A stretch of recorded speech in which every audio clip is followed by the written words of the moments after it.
नमस्कार, आप देख रहे हैं आज तक। मैं हूं आपके साथ कपिल शर्मा। मुंबई मेट्रो में खबरों की शुरुआत बीजेपी और शिवसेना के बीच बढ़ रही दूरी से। बीजेपी और शिवसेना के बीच खटास बढ़ती ही जा रही है। यही वजह है कि गोवा में बीजेपी के खिलाफ शिवसेना मैदान में है। कड़वाहट की झलक आज बजट के बाद भी देखने को मिली। शिवसेना प्रमुख उद्धव ठाकरे ने बजट को बेकार बताया। सियासी पहलुओं से लेकर बजट पर हमारे संवाददाता साहिल जोशी ने उद्धव ठाकरे से बात की। पहली बार है कि शिवसेना महाराष्ट्र से बाहर निकलकर बाहरी राज्यों में चुनाव लड़ रही है, जिसमें गोवा है, और कहा जा रहा है कि उत्तर प्रदेश में भी शिवसेना अपने उम्मीदवार उतार सकती है। लेकिन ऐसा क्या कारण है कि महाराष्ट्र में जिस पार्टी के साथ उनका गठबंधन रहा, उसी पार्टी के खिलाफ गोवा में इतनी ताकत के साथ शिवसेना उतरने की कोशिश कर रही है। और चुनाव प्रचार के लिए भी पहली बार महाराष्ट्र के बाहर निकलकर शिवसेना के अध्यक्ष उद्धव ठाकरे गोवा में यहाँ पर है और उनसे बात करेंगे। उद्धव जी, कभी सोचा नहीं था कि आपको महाराष्ट्र के बाहर जाकर चुनाव प्रचार करना पड़ेगा। ऐसा क्या हुआ है आपके और बीजेपी के बीच में कि आप हर जगह पे बीजेपी के खिलाफ चुनाव में उतर रहे हैं? ऐसे कुछ भी हुआ नहीं हमारे और बीजेपी के बीच में, लेकिन ऐसे जरूर हुआ है कि जनता की जितनी सारी आशाएं थी वो शायद जिन लोगों पर उन्होंने भरोसा किया था वो नाकामयाब रहे। इसलिए हमें यहाँ आना पड़ा और जहाँ भी हमें बुलाएंगे देश में, पूरे देश में, वहाँ हम जाएंगे। मतलब ये कि आप उत्तर प्रदेश में भी चुनाव लड़ सकते हैं? बिल्कुल लड़ सकते, जहाँ से भी हमें बुलावा आएगा हम जाएंगे। फिलहाल एक बात तो ये सच है कि जब आज से पहले 10-15 साल पहले हर जगह से हमें बुलावा आता था, लेकिन उस वक्त हमने सोचा था कि वोटों का बंटवारा नहीं होना चाहिए। एक जो वोट बैंक मानी जाती है उसमें बंटवारा नहीं होना चाहिए, इसलिए शिवसेना अन्य राज्यों में नहीं लड़ रही थी। लेकिन जब मनमुटाव की बात नहीं है, लेकिन कभी कभी ऐसे होता है कि एक आशा के साथ किसी की ओर देखा जाता है और फिर निराशा जब होती है उसके ऊपर पानी फेर जाता है, तो दुर्भाग्य की बात होती है, लड़ना पड़ती। किस तरीके की निराशा की बात? सभी हिंदुत्व की बात है, राष्ट्रीयत्व की बात है, रोजी रोटी की बात है। लोग आज भी नाराज है। जो भी एक आशा दिखाई गई थी, सपने दिखाए गए थे, कहाँ गए वो सपने? बीच में ये नोटबंदी का सब कुछ आ गया। क्या लोग खुश हैं? जिनको तकलीफ देना चाहते थे क्या वो लोग दुखी है? और जिनको आप सुख देना चाहते थे क्या वो सुखी है? बजट से कोई फर्क पड़ा है उसमें? बजट तो पूरी तरीके से मैंने देखा नहीं है, लेकिन बजट में क्या हो सकता है? हर साल तो बजट पेश किया जाता है, कितना कामयाब रहता है वो बजट? और अब बीच में जो नोटबंदी की बात की, क्या वो बजट में कही गई थी, सबके सामने लाई गई थी? तो फिर बजट क्यों आप लाते हो? बीच में आपके मन के अनुसार कभी भी कुछ भी आप कर सकते हो, तो ये सब दिखावा क्यों करते हो? आज तक जितने बजट पेश किए गए, क्या उसकी कामयाबी लोगों के सामने रखी अपने? हम ये करेंगे, हम वो करेंगे, हुआ है?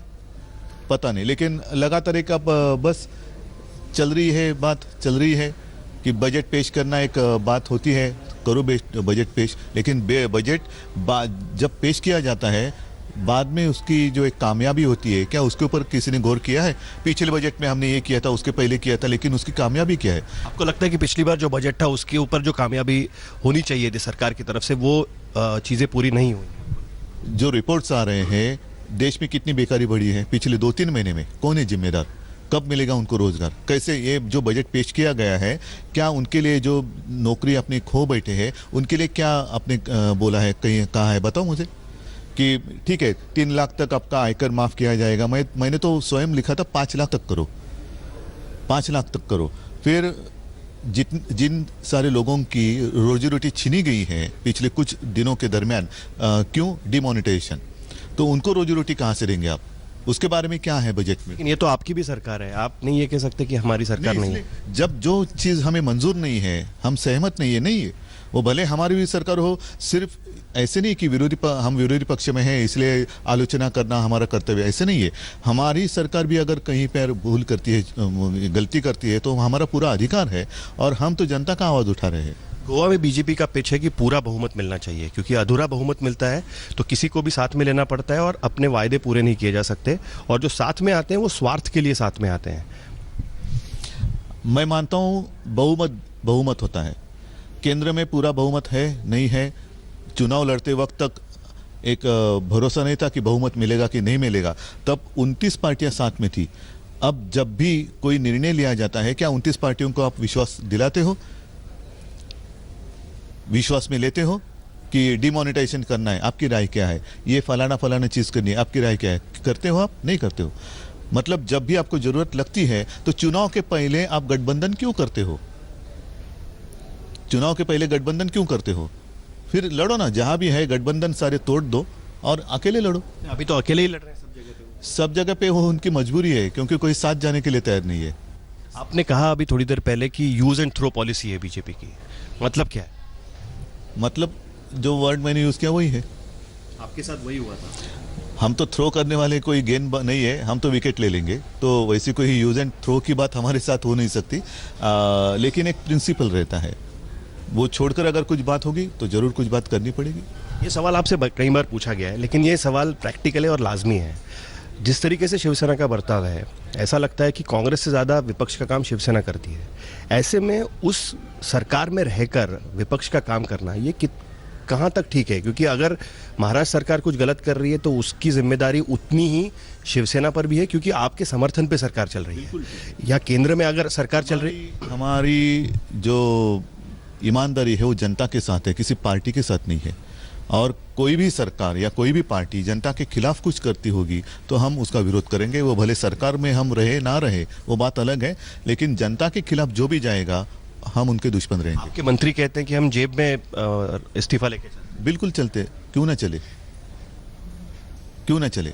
महाराष्ट्र में बहुत सालों के बाद पहली बार सारी जनता ने कांग्रेस को हटाया, तो हमने हमारा कर्तव्य माना कि जनता के सपने में हम शामिल हो जाएं। इसका अर्थ ये नहीं है कि कोई भी गलत चीज हो और हम उनमें सहभागी हो, नहीं, बिल्कुल नहीं होगा। मतलब आप इस्तीफा कभी भी दे सकते हैं अगर जरूरत पड़े? जरूरत कभी भी पड़ सकती है, तो हम पीछे नहीं हटेंगे। और इसलिए मैं मानता हूं कि जब भी हम कुछ बात करते हैं तो सरकार के नहीं, जनता के हित के लिए करते हैं। क्या बीजेपी के साथ रिश्ता ये? हमारा काम क्या है? क्यों हमने पार्टी खोल कर रखी है? क्या हमारा घर में वक्त नहीं बीतता इसलिए हमने पार्टी खोली? नहीं है। जिनके लिए हम काम कर रहे हैं उनके लिए हमारी वचनबद्धता है। आखिरी सवाल है, अब तक आप ये कहते आ रहे थे कि बीजेपी आपका नेचुरल अलाई है, क्योंकि आपके विचार काफ़ी एक दूसरे के साथ जुड़ते हैं और कांग्रेस को दूर रखने के लिए कर रहे हैं। आज की स्थिति में कांग्रेस वीक है, तो कांग्रेस में दूर रखने के लिए आपको साथ में रहने की ज़रूरत नहीं है। आप बार बार ये कह रहे हैं कि अब आपके विचार तक नहीं जुड़ते हैं, तो ऐसी स्थिति में बीजेपी के साथ आप कब तक राजनीति करते हैं? जब तक पूरी तरीके से हमें विश्वास नहीं होता कि अब सुधारने का कोई असर नहीं है, तब तक हम कोशिश तो जरूर करेंगे। एक बात तो निश्चित है कि कांग्रेस के विरोधी हम हैं, और कांग्रेस के खिलाफ क्यों विरोधी है? क्योंकि हमें ऐसे लगा कि कांग्रेस का जो चाल चलन था या बर्ताव था जनता के साथ, वो ठीक नहीं है। जनता को एक न्याय की अपेक्षा थी, एक अच्छे दिन, ये जो शब्द है, किसने लाया, क्यों लाया, अब किसने छोड़ा, क्यों छोड़ा, पता नहीं। अच्छे दिन की बात छोड़ो, लेकिन एक थोड़ी सी तो एक बात जीवन में होनी चाहिए, और इसके लिए लोग बदलाव चाहते थे, हम भी चाहते थे, और हमने बदलाव का साथ दिया। हमसे बात करने के लिए बहुत बहुत शुक्रिया सर। राज ठाकरे ने आज अटकलों को विराम लगाते हुए ऐलान किया है कि उनकी पार्टी बीएमसी चुनाव लड़ेगी। राज ने अपने कार्यकर्ताओं को यह भी बताया कि उन्होंने 7 बार उद्धव ठाकरे को गठबंधन के लिए फोन किया, पर उद्धव ने उनसे बात नहीं की। राज ठाकरे ने बीएमसी चुनाव के लिए अपना कैंपेन शुरू करते हुए अपनी पार्टी का थीम सॉन्ग राजा का 2 साथ भी लॉन्च किया।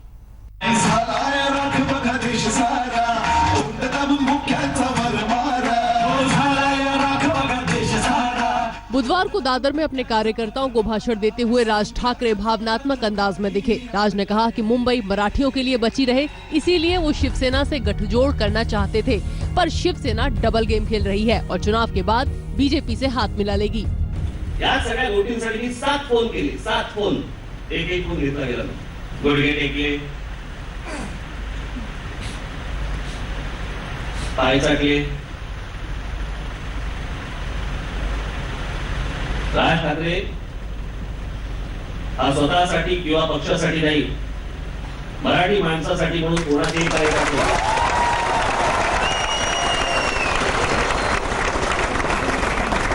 कोणाचेही कार्यासाठी मराठी माणसासाठी।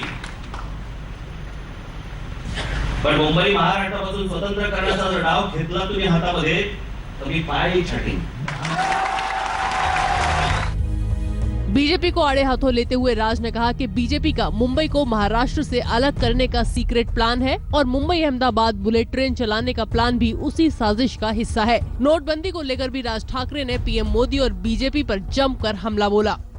तुम्ही फेकू असं टाकलं नक्की मोदीचं नाव आहे गुगलवर टाकून बघा, आत्ता बोलवर आहे तुमच्याकडे, बोलवर टाकून बघा, फेकू फेकू टाकलं की मोदीचं नाव आहे। बाद में राज ने कहा कि शिवसेना से प्रतिक्रिया नहीं मिलने के बाद अब उनके लिए भी गठबंधन का मुद्दा खत्म हो गया है। अब पूरे जोश खरोश के साथ उनकी पार्टी बीएमसी और दूसरे कॉरपोरेशन के चुनाव लड़ेगी। एमएनएस गुरुवार को उम्मीदवारों की पहली लिस्ट भी जारी कर सकती है।